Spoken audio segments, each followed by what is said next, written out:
Hello and welcome to Upward Path. My name is Brian Clark. Today we will be talking about surrender. You know, when Jesus was here on this earth, he picked a very interesting group of people. I don't think many of us would have picked them, but over time, most of them turned out pretty well. And there's two of them I want to focus on today and why they changed the way they did, and that is John and Judas. You know, John was the person that when you first met him, you probably wouldn't have liked him all that much. And I don't think many of the disciples did. He was the guy who literally had his mom come and tell Jesus to let him sit on Jesus' right hand. And I have a feeling that didn't really sit too well with the rest of the disciples because I've been around some people like that and not many people like them. On top of that, he was the guy who Jesus called the son of thunder because he had such a bad temper, and he told Jesus to call down fire from heaven on a city just because they hadn't been very friendly. So that's John. And the other one is Judas. Judas was the opposite of John. Everybody liked Judas. Judas seemed very capable. He was just nice. He was just a cool person.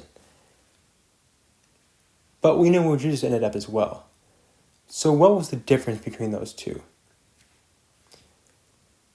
John tried to be friends with Jesus almost immediately. He stuck with Jesus. He always followed Jesus around.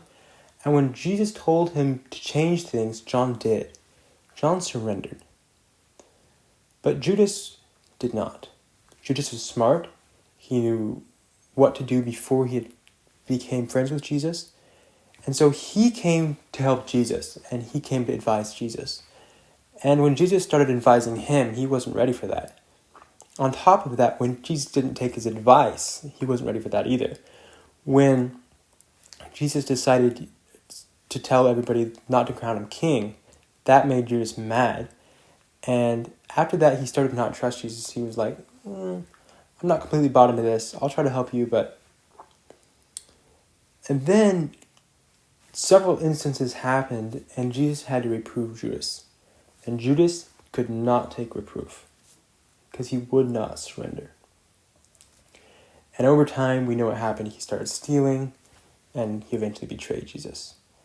And John obviously was the opposite. He was the one guy who stuck around for Jesus when he was crucified. So we can see that surrender can take a guy who's bad at the beginning and bring him to one of the coolest disciples. And lack of surrender can take the coolest disciple and make him the worst disciple. And it can do the same thing for us. Because when we surrender to Jesus, he can change us. He can transform us. Just because we let him. We have to surrender everything. The Bible says in James 4 verses 7 and 8, "Therefore submit yourselves to God. Resist the devil and he will flee from you. Draw near to God and he will draw near to you." So when we submit to God, the devil will flee from us, and we'll start drawing closer to him as well. And that's something that I think all of us want. So submit yourself to God today. Surrender, and let him change you. Thank you for watching. I hope you have a wonderful day.